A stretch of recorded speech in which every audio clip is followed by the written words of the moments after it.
नमस्कार दोस्तों, मैं एस्ट्रोलॉजर विजय कुमार अपने चैनल में आपका स्वागत करता हूं। दोस्तों, पिछली वीडियो पार्ट 1 में हमने बेसिक की जानकारी प्राप्त की। बेसिक में लगन चार्ट की जानकारी, राशियों की जानकारी, राशियों के स्वामियों की जानकारी और जो हमारे ये ग्रह हैं इनकी डिग्रियों की जानकारी प्राप्त की। दोस्तों, मेरे पास कई कमेंट आए कि सर डिग्री और जो ये अंश, डिग्री और अंश एक ही बात होती है दोस्तों, कि सर डिग्री और अंश पत्रिका में कैसे देखें। तो दोस्तों, आज मैं आपको पत्रिका के माध्यम से और सॉफ्टवेयर के माध्यम से डिग्री और अंश कैसे देखते हैं इसके बारे में बताऊंगा। और जो हमारा ये लगन चार्ट है, इसमें जो ये 12 भाव हैं, 12 घर हैं, कौन से घर से हमें क्या क्या चीज़ प्राप्त होती है, फर्स्ट हाउस से किन बातों का विचार किया जाता है, सेकंड हाउस से किन बातों का विचार किया जाता है, सभी के बारे में बताऊंगा।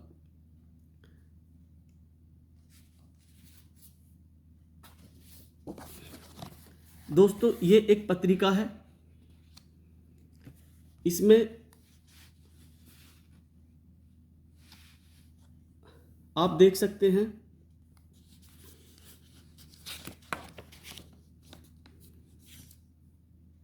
ये सूर्यदेव वृश्चिक राशि में 1.55 डिग्री पर है। यहाँ पर ये अंश लिखा हुआ है। अंश और डिग्री एक ही बात होती है। ये हमारे ग्रह हैं, ये राशि लिखी हुई है, यहाँ पर ये सारी राशियाँ हैं और यहाँ पर ये अंश लिखा हुआ है। यहाँ इसको अंश और डिग्री एक ही बात होती है। तो दोस्तों, सूर्यदेव वृश्चिक राशि में 1.55 डिग्री पर बैठे हैं। चंद्रदेव सिंह राशि में 2 डिग्री पर बैठे हुए हैं। मंगल देव सिंह राशि में 9 डिग्री पर बैठे हुए हैं। बुध देव वृश्चिक राशि में 23 डिग्री पर बैठे हुए हैं। गुरुदेव यानी कि बृहस्पति देव मेष राशि में 8 डिग्री पर बैठे हुए हैं। शुक्रदेव वृश्चिक राशि में 26 डिग्री पर बैठे हुए हैं। शनि देव तुला राशि में 0.23 डिग्री पर बैठे हुए हैं। राहु देव वृश्चिक राशि में 20 डिग्री पर बैठे हुए हैं और केतु देव वृष राशि में 20 डिग्री पर बैठे हुए हैं। तो दोस्तों, ये हमारे अंश यानी कि डिग्रियां हुई, ये हमारी राशियां हो गई और ये हमारे ग्रह हो गए। तो इस तरीके से आप पत्रिका के माध्यम से डिग्री यानी कि अंश किस तरीके से देखते हैं ये जानकारी प्राप्त कर सकते हैं। अब दोस्तों, ये हमारा लगन चार्ट है। इस पत्रिका का ये लगन चार्ट है। इसको लगन कुंडली कहते हैं। इस तरीके से आप लगन कुंडली में देख सकते हैं कि जो ये मंगल देव हैं ये 10 डिग्री पर बैठे हुए हैं, लेकिन ये सभी पत्रिकाओं में इस तरीके से डिग्रियां मेंशन नहीं होती हैं। किसी किसी पत्रिका में इस तरीके से डिग्रियां मेंशन होती हैं। जैसे इस पत्रिका में जो मंगल देव हैं इनकी डिग्री मेंशन हो रखी है 10 डिग्री और चंद्रदेव की 2 डिग्री। इसी तरीके से सभी ग्रह की डिग्री मेंशन हो रखी है। और बहुत सी पत्रिकाओं में ये होता है कि खाली ग्रह होते हैं और डिग्रियां उनकी यहाँ पर लिखी हुई होती हैं, जो आप इसके माध्यम से देख सकते हैं।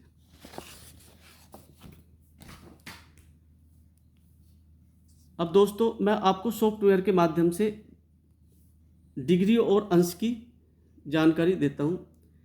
देखिए, आप जब अपना फ़ोन खोलेंगे तो आप प्ले स्टोर में जाएंगे। प्ले स्टोर में जाने के बाद में आप हिंदू कैलेंडर, जो मैंने यहाँ पर ऑलरेडी डाउनलोड कर रखा है, डाउनलोड करेंगे तो इस तरीके का साइन आएगा और इसको मैं यहाँ पर क्लिक करता हूँ। क्लिक करने के बाद मेरा ये पेज खुल करके आता है। इसमें आप देख सकते हैं ये जो कुंडली ऑप्शन है, मैं इसको क्लिक करूँगा, उसके बाद में मेरा ये पेज खुल करके आता है। दोस्तों, अब इसमें आप देख सकते हैं इस जातक की राशि कर्क है, लगन धनु है और राशि स्वामी चंद्रमा है, नक्षत्र पाया रजत है, गण देव है और वर्ण ब्राह्मण है। और जो हमारी डिग्रियां और अंश है वो आप यहाँ पर देख सकते हैं। ये सभी ग्रह हैं, ये उनकी राशियां हैं और ये उनकी डिग्रियां यानी कि अंश दी हुई हैं। सूर्यदेव सिंह राशि में 17 डिग्री पर बैठे हुए हैं, चंद्रदेव कर्क राशि में 14 डिग्री पर है, बुधदेव कन्या राशि में 12 डिग्री पर है, शुक्रदेव कन्या राशि में ही 28 डिग्री पर है, मंगलदेव सिंह राशि में 29 डिग्री पर है। तो इस तरीके से दोस्तों आप सभी की डिग्रियां अंश इसमें सॉफ्टवेयर के माध्यम से देख सकते हैं। और अब मैं आगे पेज खोलता हूं दूसरा, तो ये आपका लगन चार्ट खुल करके आ जाता है। तो आप सॉफ्टवेयर के माध्यम से भी इस तरीके से डिग्री और अंश देख सकते हैं।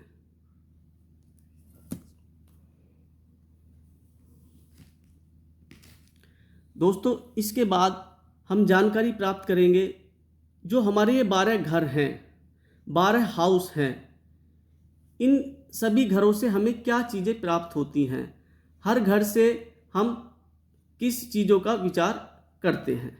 अब ये हमारा फर्स्ट हाउस है, पहला घर है। पहले घर से हम किन चीज़ों का विचार करेंगे, दूसरा भाव, द्वितीय भाव से हम किस चीज़ का विचार करेंगे, तो इन सभी चीज़ों की जानकारी प्राप्त करेंगे। पिछली वीडियो में मैंने आपको बताया था कि जो ये हमारे 12 घर हैं, 12 हाउस हैं, ये अपनी जगह पर फिक्स रहते हैं, ये कभी चेंज नहीं होते। जो इनमें बैठने वाली राशियां हैं वो बदलती हैं, हाउस हमेशा अपनी जगह पर फिक्स रहते हैं। अब आप देख सकते हैं ये प्रथम भाव है, ये पहला घर। पहले घर से हम शरीर, रंग, आकृति, स्वभाव, विनम्रता, मस्तिष्क, बल, रूप, गौरव, ज्ञान, इन सभी बातों का विचार पहले घर से किया जाता है। अगर हमारा पहला घर अच्छा है, मजबूत है, इसमें अच्छे ग्रह बैठे हैं और अच्छे ग्रहों की दृष्टि पहले घर के ऊपर है, तो हमें पहले घर से रिलेटेड सारे फल अच्छे प्राप्त होंगे। हम जिन जिन बातों का विचार पहले घर से करते हैं वो हमारी सारी चीज़ें अच्छी होंगे। द्वितीय भाव, द्वितीय भाव से धन, संपत्ति, कुटुंब, वाणी, दाई आंख, इन सभी चीज़ों का विचार दूसरे भाव से किया जाता है, यानी कि दूसरे घर से किया जाता है। अगर इसमें अच्छे ग्रह बैठे हैं और अच्छे ग्रह की दृष्टि इस घर के ऊपर है, द्वितीय भाव पर है, तो हमें इससे रिलेटेड सारे फल अच्छे प्राप्त होंगे। और अगर इसमें बुरे ग्रह बैठे हैं और बुरे ग्रह की दृष्टि इस घर के ऊपर है, तो इससे रिलेटेड सारे फल हमारे बुरे ही प्राप्त होंगे। तृतीय भाव, तृतीय भाव से साहस, पराक्रम, छोटे भाई बहन, श्वास नली, गला, इन सभी बातों का विचार द्वितीय भाव से किया जाता है। अगर हमारा तृतीय भाव से किया जाता है। तृतीय भाव अगर हमारा अच्छा है, अच्छे ग्रह तृतीय भाव में बैठे हैं और अच्छे ग्रह तृतीय भाव को देख रहे हैं, तो इससे मिलने वाले सारे फल हमें अच्छे प्राप्त होंगे। हमारा साहस बहुत अच्छा होगा, पराक्रम बहुत अच्छा होगा, छोटे भाई बहन से रिश्ते हमारे बहुत मजबूत होंगे, अच्छे होंगे, और हमारी श्वास नली और गला भी अच्छे होंगे। चतुर्थ भाव, चतुर्थ भाव से हम माँ का सुख, भूमि वाहन, सुख साधन, भवन, छाती के ऊपर का भाग, फेफड़े, इन्हीं सभी बातों का विचार चौथे भाव से किया जाता है। अगर हमारा चौथा भाव अच्छा है, मजबूत है, इसमें अच्छे ग्रह बैठे हैं और अच्छे ग्रहों की दृष्टि चौथे घर के ऊपर है, तो इससे मिलने वाले सारे फल हमें अच्छे प्राप्त होंगे। माँ का स्वास्थ्य बहुत अच्छा होगा, माँ से संबंध हमेशा अच्छे रहेंगे, भूमि वाहन सुख साधन हमेशा मिलता रहेगा, और हमारी जो छाती के ऊपर का भाग है और फेफड़े हैं ये भी हमारे स्वस्थ रहेंगे। पंचम भाव, पंचम भाव से संतान सुख, बुद्धि, विद्या, लव मैरिज, प्यार, ज्ञान, इन सभी बातों का विचार पंचम भाव से किया जाता है।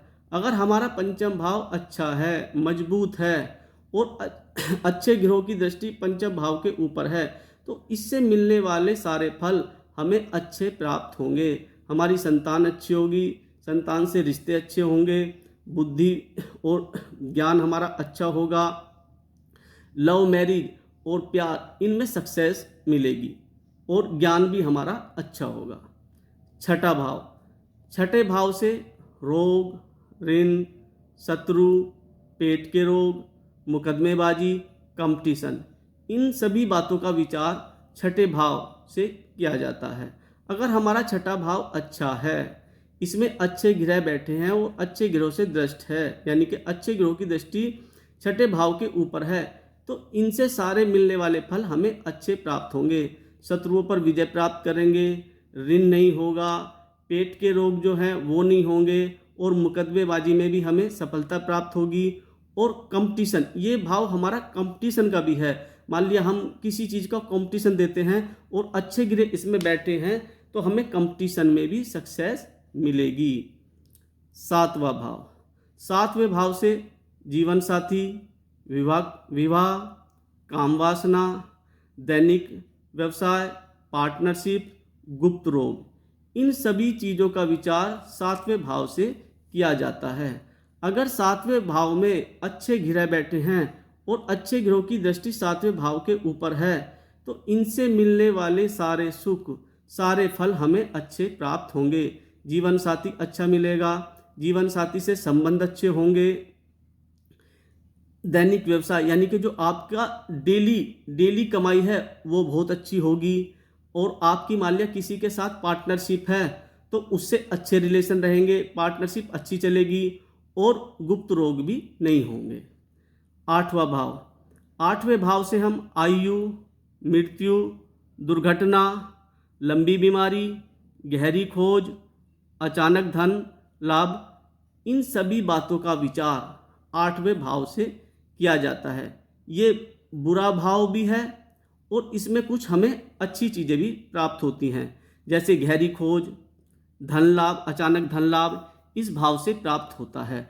अगर इसमें अच्छे ग्रह बैठे हैं और अच्छे ग्रहों की दृष्टि आठवें भाव के ऊपर है, तो हमारी आयु काफ़ी लंबी होगी, मृत्यु का भय कम रहेगा, दुर्घटना और इनसे छुटकारा मिलेगा, इनकी संभावनाएं कम होंगी, लंबी बीमारी की संभावना कम होगी। और गहरी खोज, जातक जो है एक गहरी खोज करने वाला होगा। अगर इसमें अच्छे ग्रह होंगे तो जातक एक गहरी खोज करने वाला होगा और अचानक धन प्राप्ति भी उसको हो सकती है। नवम भाव, नवम भाव से भाग्य, पिता, उच्च शिक्षा, संन्यास, गुरु, इन सभी बातों का विचार नवम भाव से किया जाता है। अगर हमारा नवम भाव अच्छा है, नौवां भाव अच्छा है, इसमें अच्छे ग्रह बैठे हैं और अच्छे ग्रहों की दृष्टि नवम भाव के ऊपर है, तो इससे मिलने वाले सारे फल हमें अच्छे प्राप्त होंगे। हमारा भाग्य अच्छा होगा, पिता से रिश्ते अच्छे होंगे, उच्च शिक्षा, ये भाव हमारा उच्च शिक्षा का भी है, यानी कि ग्रेजुएशन के बाद, यानी कि ग्रेजुएशन से मिलने वाली शिक्षा और उसके बाद की जो शिक्षाएं हैं वो जब हम करेंगे और इसमें हमारे अच्छे ग्रह बैठे हैं, तो उसमें हमें अच्छे फल प्राप्त होंगे। दसवां भाव, दसवें भाव से कर्म, नौकरी, कार्य क्षमता, सम्मान, सामाजिक पद प्रतिष्ठा, राज्य सत्ता, उच्च पद, इन सभी बातों का विचार दसवें भाव से किया जाता है। अगर हमारा दसवां घर मजबूत है, अच्छा है और इसमें अच्छे ग्रह बैठे हैं और अच्छे ग्रहों की दृष्टि इस घर के ऊपर है, तो इससे मिलने वाले सारे फल हमें अच्छे प्राप्त होंगे। हमारा कर्म बहुत अच्छा होगा, नौकरी में तरक्की मिलेगी, जो हमारी कार्य क्षमता है उसमें बढ़ोतरी होगी, और सामाजिक पद प्रतिष्ठा, यानी कि समाज में आपको सम्मान की नज़रों से देखा जाएगा, और राज्य सत्ता का भी सुख इसी भाव से देखा जाता है। अगर इसमें अच्छे पद प्राप्त होते हैं, अच्छे फल प्राप्त होते हैं, अच्छे ग्रह बैठे होते हैं, तो आदमी को राज्य सत्ता का भी सुख मिलता है। 11वां भाव, 11वें भाव से लाभ, आय, इच्छा पूर्ति, बड़े भाई बहन, यानी कि 11वें भाव से इन सभी बातों का विचार किया जाता है। अगर हमारा 11वां भाव अच्छा है, इसमें अच्छे ग्रह बैठे हैं और अच्छे ग्रहों से दृष्ट है, तो इससे मिलने वाले सारे फल हमें अच्छे प्राप्त होंगे। लाभ की प्राप्ति होगी, आय की प्राप्ति होगी, हमारी इच्छा पूर्ति की प्राप्ति होगी, और जो हमारे बड़े भाई बहन हैं उनसे भी हमारे रिश्ते अच्छे होंगे। ये भाव लाभ का कहलाता है। ये इच्छा पूर्ति का भी कहलाता है। इसमें इच्छा पूर्ति और बड़े भाई बहन और लाभ आय, इन सभी बातों का विचार किया जाता है। 12वां भाव, 12वें भाव से व्यय, मौत, सैया सुख, हानि, विदेश सेटलमेंट, दाईं आंख, जेल, इन सभी बातों का विचार 12वें भाव से किया जाता है। अगर 12वें भाव में अच्छे ग्रह बैठे हैं और 12वां भाव अच्छे ग्रहों से दृष्ट है तो इससे मिलने वाले सारे फल हमें अच्छे प्राप्त होंगे। सैया सुख का सुख मिलेगा, जो व्यय है वो कम होगा, जो हानि है वो कम होगी, विदेश में सेटलमेंट के चांस मिलेंगे और जो हमारी दाईं आंख है उससे भी अच्छे फल प्राप्त होंगे। तो इन सभी बातों का विचार 12वें भाव से किया जाता है। दोस्तों, आज हमने 12 भाव से हमें क्या क्या फल प्राप्त होते हैं, कौन सा भाव हमें क्या देता है, इन सभी बातों का विचार किया और इन्हीं सभी बातों के बारे में जाना। दोस्तों, आज हमने पत्रिका में डिग्री और अंश कैसे देखते हैं ये जाना, सॉफ्टवेयर के माध्यम से डिग्री और अंश कैसे देखते हैं ये जाना, और 12 भाव से हमें क्या क्या प्राप्त होता है, इन चीज़ों की जानकारी प्राप्त की। दोस्तों, किसी भी चीज़ को सीखने के लिए आपको उसको क्रम से देखना बहुत ज़रूरी है। अगर आप डायरेक्ट मेरी पार्ट 2 वीडियो पर आ गए हैं या पार्ट 2 वीडियो देख रहे हैं तो आपको समझ में नहीं आएगा। इससे पहले आपको मेरी पार्ट 1 वीडियो देखनी पड़ेगी, क्योंकि उसमें जो मैंने बेसिक की जानकारी दी है उसको देखने के बाद ही आपको ये सारी चीज़ें समझ में आएंगी।